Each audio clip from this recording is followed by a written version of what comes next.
Bonjour, je m'appelle Clémence, je travaille au sein des bibliothèques de Mulhouse en section jeunesse. Je voudrais vous parler de deux séries qui m'aident à tenir le coup pendant ce confinement. Ces deux séries sont disponibles sur certaines plateformes de vidéos à la demande. Ce sont des séries à destination d'un public adulte ou en tout cas des ados de plus de 13 ans. Donc la première série c'est The Good Place. On suit Eleanor Shellstrop qui se réveille après sa mort au bon endroit. Là-bas, elle est accueillie par Michael, l'architecte du lieu, qui lui explique que si elle est là-bas, c'est grâce à toutes les bonnes actions qu'elle a réalisées tout au long de sa vie, et on lui présente Chidi, son âme sœur. Or, Eleanor est une personne insupportable et se rend compte que c'est une erreur. Et pour éviter d'être renvoyée au mauvais endroit, elle demande à Chidi de l'aider en lui donnant des cours d'éthique morale afin de s'améliorer en tant que personne. Euh, Ça donne lieu à des situations complètement loufoques, surtout si on rajoute des voisins qui ne sont pas ce qu'ils paraissent être, Jason et Tahani, et un quartier qui commence complètement à partir en cacahuète. Donc c'est extrêmement drôle et pourtant ils abordent un sujet assez grave puisqu'on parle de la vie après la mort. Mais ils arrivent quand même à en parler sans introduire la religion, donc c'est assez fort. Et c'est extrêmement drôle, donc je vous le conseille. Petit bonus, les épisodes font 20 minutes en moyenne. Il n'y a que 4 saisons et 13 épisodes par saison, donc on peut regarder la série très rapidement. Donc c'est super intéressant.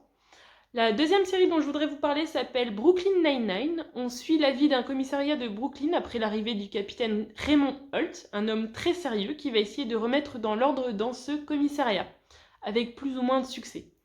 On suit Jack Peralta, un bon enquêteur mais très immature et qui aime beaucoup trop Die Hard, avec son coéquipier et meilleur ami Charles Boyd, qui voue un peu un culte à Jake et qui est très jaloux de toutes les personnes qui pourraient lui piquer sa place de meilleur ami.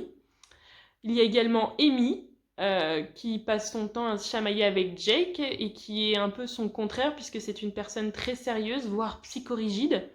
On a également Terry, le lieutenant, qui est une montagne de muscles avec un grand cœur.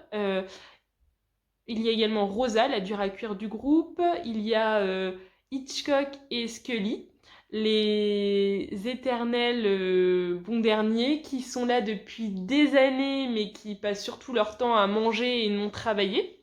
Tout ce petit monde font pas mal de bêtises et donc il y a ce capitaine qui arrive et qui va essayer de remettre de l'ordre et c'est extrêmement drôle. Il y a une bonne dynamique entre les personnages.